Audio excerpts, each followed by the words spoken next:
Welcome to the Content 10X Podcast, the show where content creators learn how to harness the power of content repurposing. And now, your host, Amy Woods.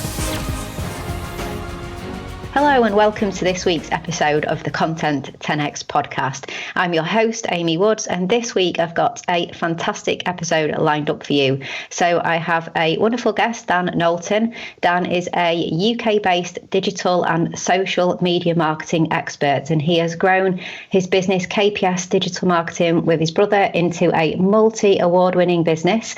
They have worked with global and local brands like FIFA, Nestle, Citibank, and Dan also speaks on stages all over the world as well. He's a very highly sought after speaker. Welcome to the show, Dan.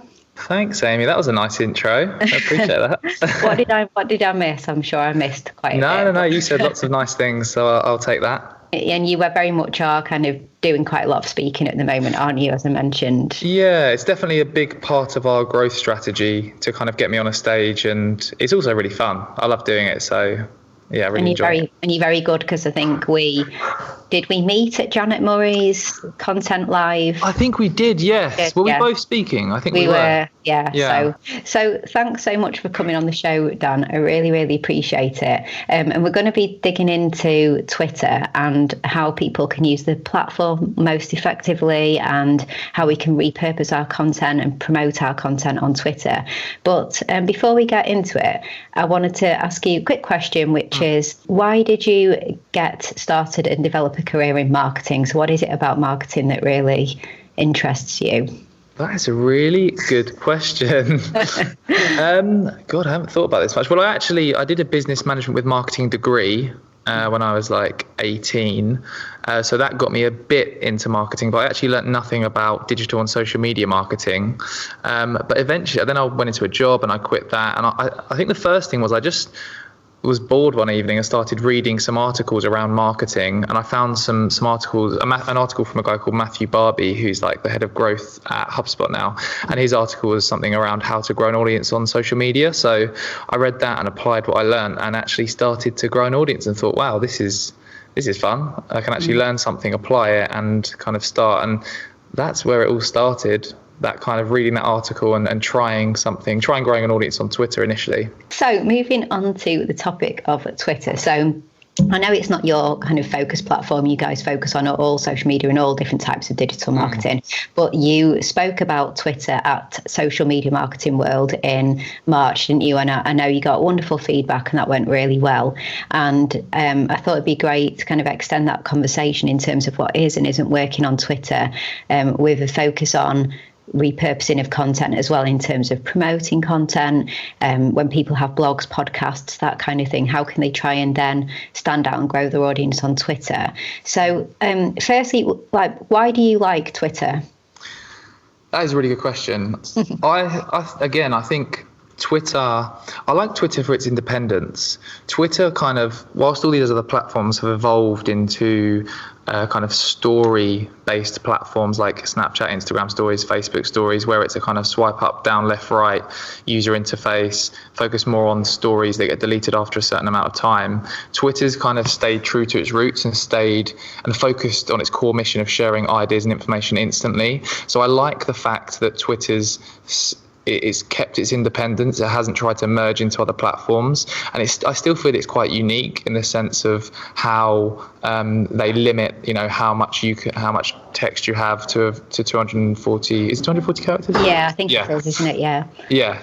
I should know that. Yeah, 240 characters. And yeah, it's just very independent. And something else I also love about it is the ability to connect with people that are usually very difficult to get hold of. Yeah. People on Twitter tend to feel like, because when you contact people, it's kind of very public, and in the whole, open Twitter world, people feel obliged to reply. So if you want to get hold of someone difficult to reach, you can actually just tweet them and say, hey, so and so, it's much easier to get a response.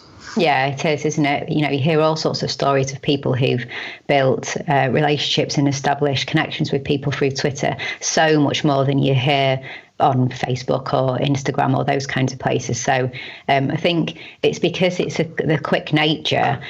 People are quick and fast, and it's okay to write really simple, short replies to things as well, isn't it? That people are more inclined to, think, oh, I'll reply to that or I'll get back to them on that, because it's okay to be quick. And yeah, that's what I like about it. So, like you say, it's so quick and easy to reply that people do it. It's funny because I actually didn't really used to like Twitter. I didn't really get it. I just found it to be too fast, and I felt like somebody would post something and then within 10, 15 minutes or so, that's so far down and more is there and it's gone.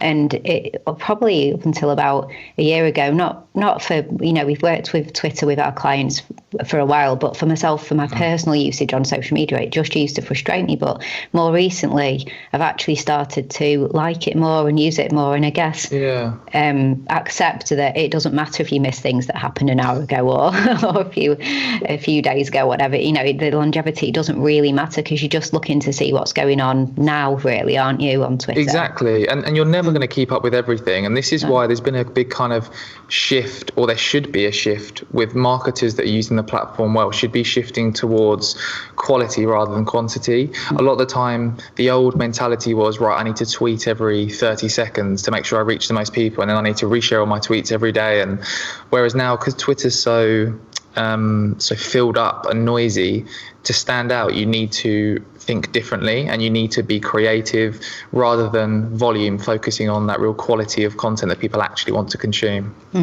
So what is your opinion on the types of content that work on Twitter from the perspective of, you can post just words, you can post images, you can post videos? What do you see working best? Yeah, good question. And I'll start with a bit of a rubbish answer, all of them. Yeah. Because in different formats and different contexts, all of the different varieties of content works. But the place we really kind of would recommend you starting is to look at what Twitter's actually used for and base content around that. So what is Twitter the go-to platform for? So if we think about things like live events, whenever you go to a live event, people don't say, oh, use the hashtag on Instagram or Facebook. All events say, use the hashtag on Twitter, because that's where people have the conversation. So start with understanding that, Twitter's the place where people speak about live events. Another thing, breaking news. Twitter, again, is, its core mission is to share ideas and information instantly. It's built perfectly for breaking news. So think about sharing content around breaking news. Again, customer service is another one. Twitter is a platform used for things like customer service. So look at brands like Buffer and MailChimp. I don't know if you've seen some of the conversations they have on Twitter, Amy, but their customer service is unreal. Have you seen Buffer and MailChimp on? I have seen Buffer, not MailChimp, but I've seen Buffer. Yeah, the way that they interact with customers, and if you look at on their profile tweets and replies, you can see the replies they've said to people who have had kind of bad experiences.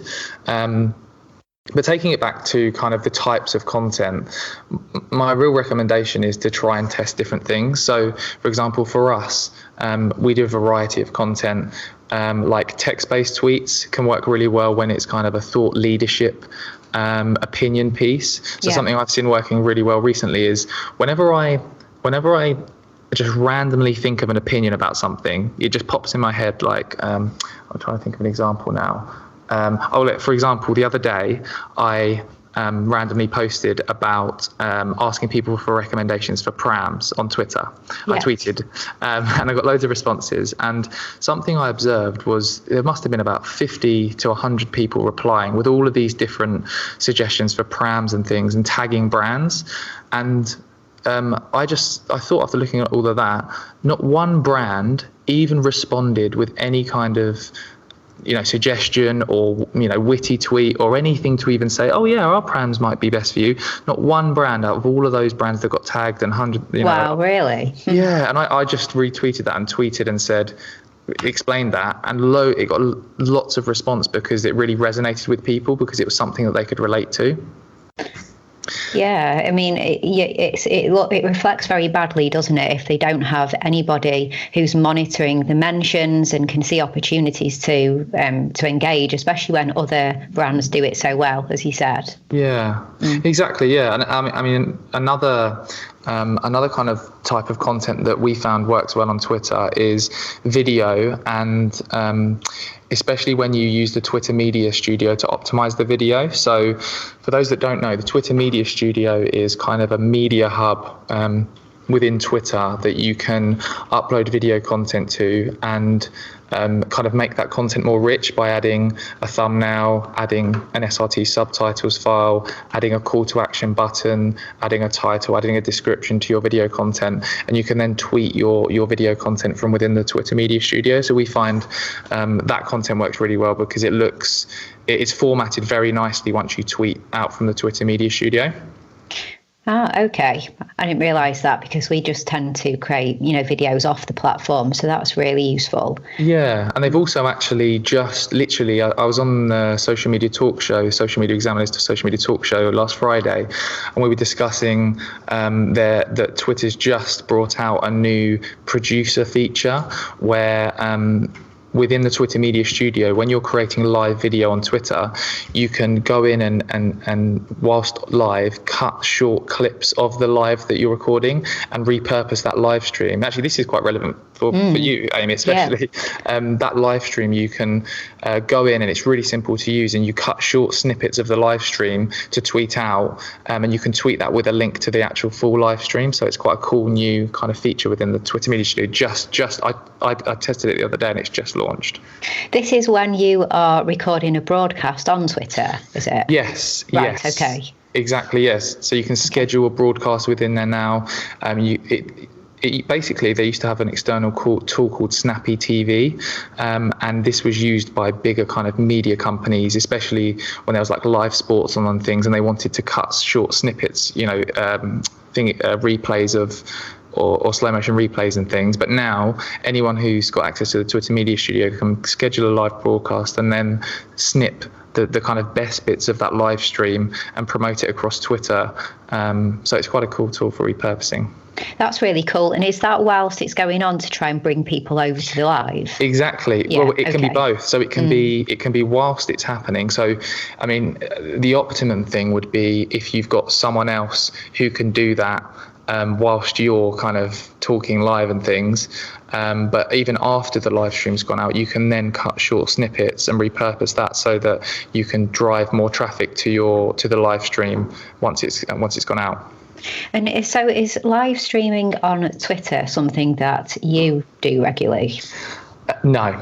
It's a funny one because when we talk about live streaming, my head instantly goes to Facebook Live, Instagram Live, potentially YouTube Live, which you can do now, and obviously the new kid on the block, LinkedIn Live, is rolling out. Yeah. But I don't really ever think too much about Twitter and live streams. So it's really interesting that you mentioned that, and obviously that feature is really cool as well. Yeah, I think for us, I'm not personally a huge live stream fan, but for us, when we do use it, it's kind of ad hoc in situations where an actual live stream would work really well, where you can get some live interaction. So for example, the latest live I did on Twitter a few weeks back was coming into the office and giving a tour of the updated office and kind of asking people what do they think we should include in our new office, to get some suggestions and things. So that worked quite well because it was kind of two-way interaction. What I really like about lives, and what I think sometimes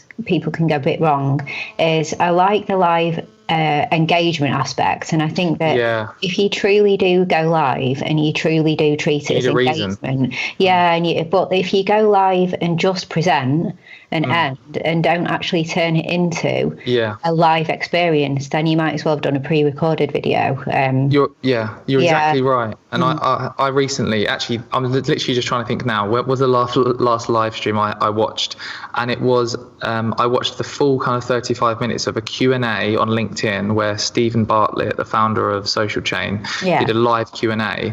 And I absolutely loved that, and I watched every single minute of it because he was answering live questions from an audience. And also, the reason I think I did like that is because I'd say I'm like a one of his top fans or whatever. I'm someone who really listens to everything he says and wants to know because he's built such a successful business. So I think for your kind of top fans, people that are really in that top percentile of people that listen to everything you say, I feel like they're the ones that will really kind of tune into a live stream. Whereas people who are just trying to discover you, haven't got any awareness of you and they've built no trust with you, just seeing you kind of talk and ramble on, they're probably not going to be that interested. No, I completely agree. It's when you're kind of a bit further down the spectrum of engagement and getting to know somebody for sure, isn't it? So you have to really think about why you're going live and who you think will turn up and kind of tailor it to that level of audience. But I do think on Twitter, something that I've noticed is when people who I'm following start to live broadcast, I tend to get a notification. You don't really get that anymore on any of the other platforms because too many people going live. Facebook don't notify you anymore, do they? They used to. I spoke to Ian Anderson Gray on the podcast a few weeks ago about LinkedIn Live, and he said, in the early days now, they're notifying people because it's new, so they want you to go over. But obviously, at this time next year, I'm sure LinkedIn won't notify you because there'll be too many notifications then. So. Maybe that's a sign that not loads of people use Twitter for the live because you still get, maybe it's just my notification settings. No, you're right. They always, any social platform, when there's a new feature out, they over-index it in the algorithm. So they want to encourage you as much as possible.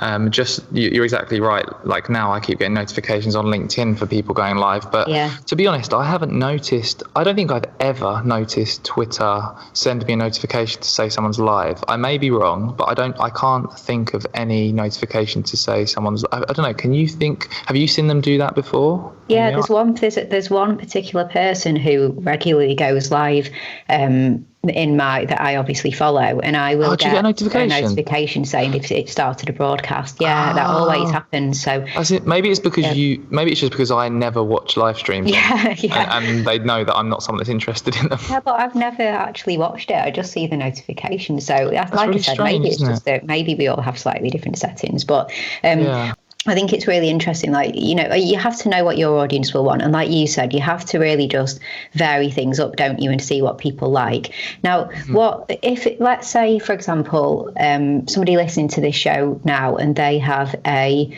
weekly podcast, let's say weekly podcast like this. What kind of content do you think that they should be planning to create in relation to the podcast to hopefully get people to go and listen to that podcast on Twitter? Yeah. So I'd firstly think of, here's a practical step-by-step approach. This is literally what I'd do if this was me. I'd first note down all the different types of content format that you can do on Twitter. So a text-based tweet, a live stream, a video, an image-based tweet, a poll. Like I'd note down all the different types of media that you could possibly tweet out to create kind of a table. Then I'd start and at the top I'd have the topic of the podcast. So let's just say the podcast topic is repurposing, because this is you, Amy. It's repurposing. I'd then go through that kind of table column by column and think, right, okay, so let's start with a text-based tweet.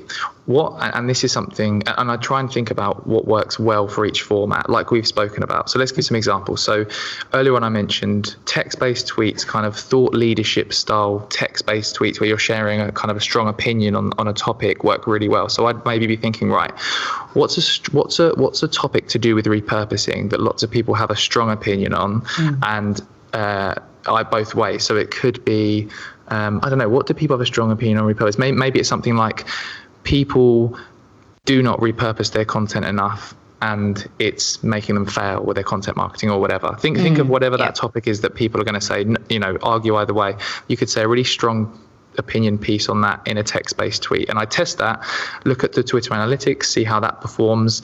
The next piece, a live, like we've said, how could you integrate a Twitter live and really truly utilize the live format to make the most of it, to talk about the topic of your podcast with a call to action at the end saying go and listen to your podcast. So it could be a live Q&A about repurposing. for example. So getting that interaction, like we mentioned earlier, Amy, that back and forth. Yeah. And then talking about that topic. I thought I'd jump on and do a live Q&A about repurposing, and then at the end or throughout talking about, I've actually just recorded a whole podcast on this with Amy, who shares some really great tips. Go and listen to it here with a call to action. So I'd go through each of those different content formats and develop an idea for each, utilizing the format of that content, and then measure and see what's working.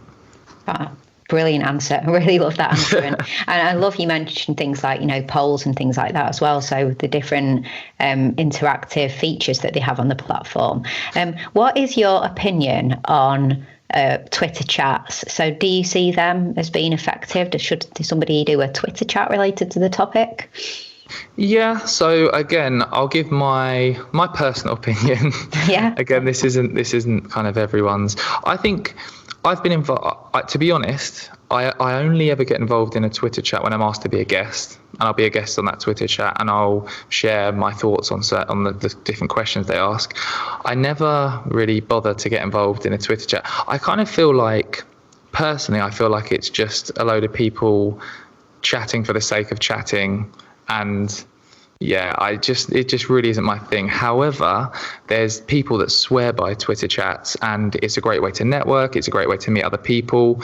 There's lots of benefits. Just personally, I think it's all a bit kind of synthetic, and everyone's just there because they've got an ulterior motive, and they're just trying to be all friendly and nice. Hey, how are you? Nice to see you in the chat.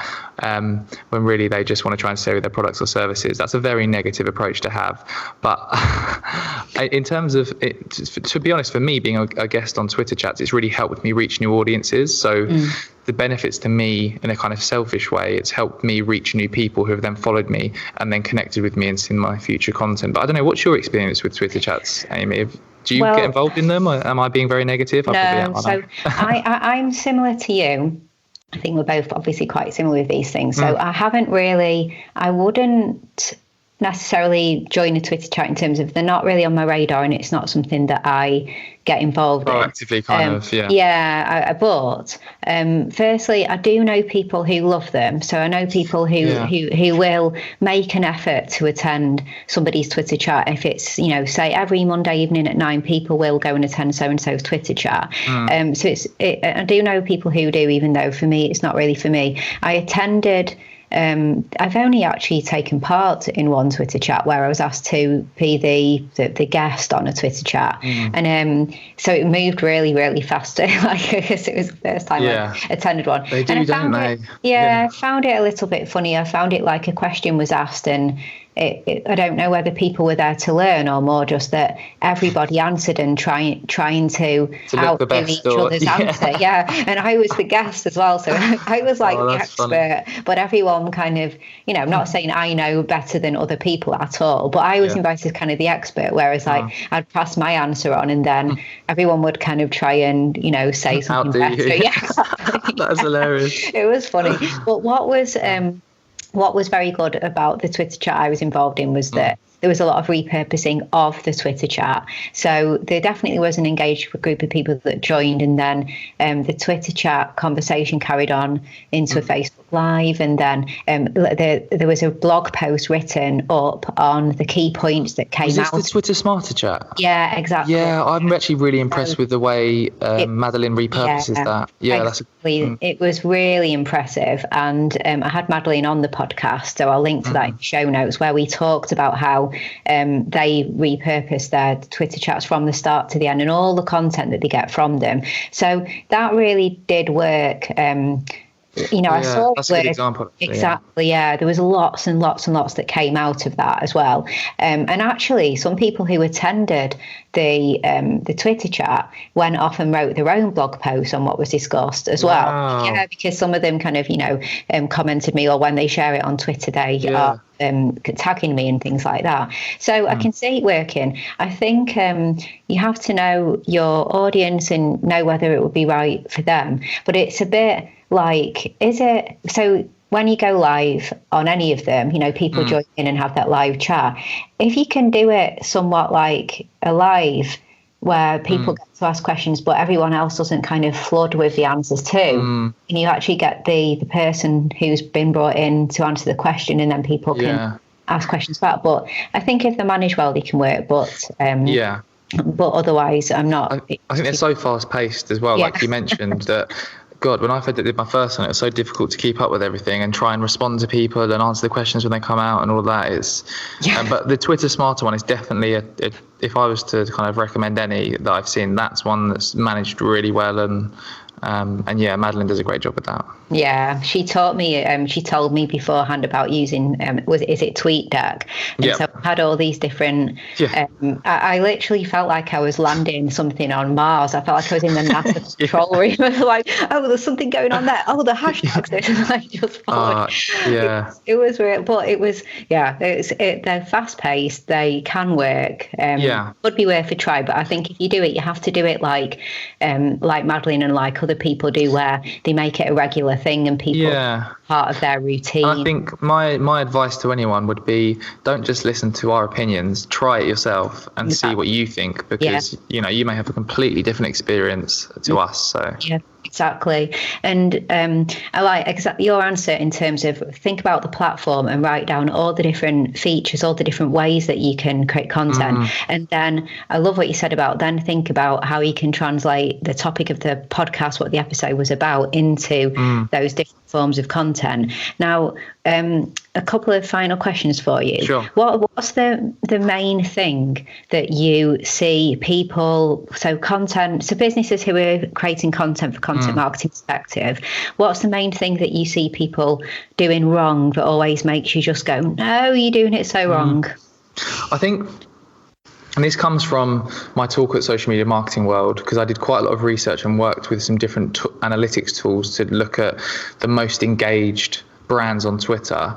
And so, like, the most engaged brands in the world on Twitter were brands like Netflix, Burger King, Wendy's, who else is there? Apple.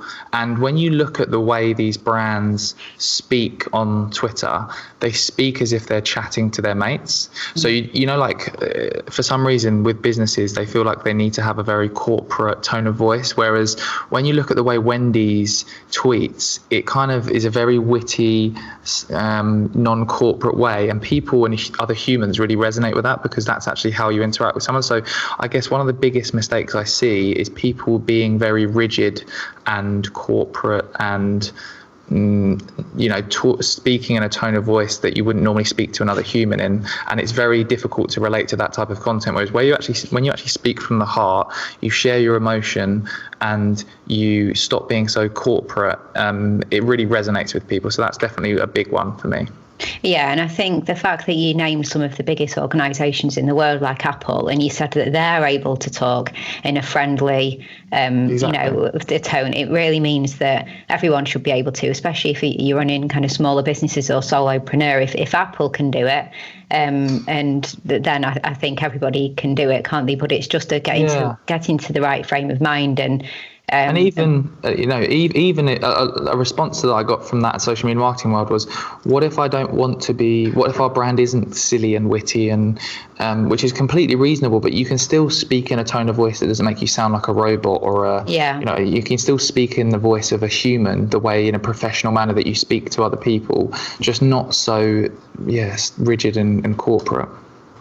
Yeah, I think I suppose when people are used to writing, white papers, corporate papers, and more formal content all the time, maybe for clients, proposals, things like that, sometimes you have to really get out of that and into the frame of mind of you, more like you're writing a text message to you, a friend. A good point. Yeah, like you kind of get more in text speak. You don't have to get too overly familiar in terms of personal ways, do you? You don't have to go all out and suddenly start talking about politics or like anything like that. Yeah, you don't have to be controversial, because I think that is another thing that I see people do sometimes when they've had advice to be them and be more real. Sometimes they go a little bit too far, and then and then start taking religion and politics and this and that to the table, which each to their own. But sometimes I think I see people kind of then going a bit too far, and there's a happy in between, isn't there? Yeah, which I think is like kind of texting your friends. And there was really something funny I saw from Brian Fans, I think it was a while ago, and it was, the essence was something like, if you're a douchebag offline, you're going to be a douchebag online as well. So like you as a person translates very clearly offline to online. So, I mean, you know, we're hoping most people are nice. If you are a nice person, hopefully that will just translate. You don't need to try and pretend to be something you're not when speaking. You know, you just be your authentic self. Yeah, exactly. So it's really getting the right tone and not being, like you said, a robot, as opposed to kind of being a bit too robotic and stuff. I'll mention all of the accounts that you said in the show notes, so we can go on and have a look at that as well. Another account that I really like is Innocent Smoothies. They have whoever is in their Twitter department definitely deserves a medal, like a medal or a bonus or something, because they're so good. So I'll link to all of that. So the last question, Dan. So thank you so much for coming on. Really appreciate your time. Know how busy you are at the moment. So where can people go to connect with you? Sure. So our website is kpsdigitalmarketing.co.uk. We're actually currently rebranding to Knowlton. So our new website will be Knowlton, my surname, marketing.co.uk. But yeah, everything will get redirected once this goes out, and we've rebranded anyway. So brilliant. Well, I'll put the link to that, and then I guess all the links to all your social profiles will be there as well. Yeah. Brilliant. All right. Well, thank you so much for coming on the show. I really do appreciate it. So thanks for your insight. It's been fantastic. Thank you, Amy. It's been fun. Thank you.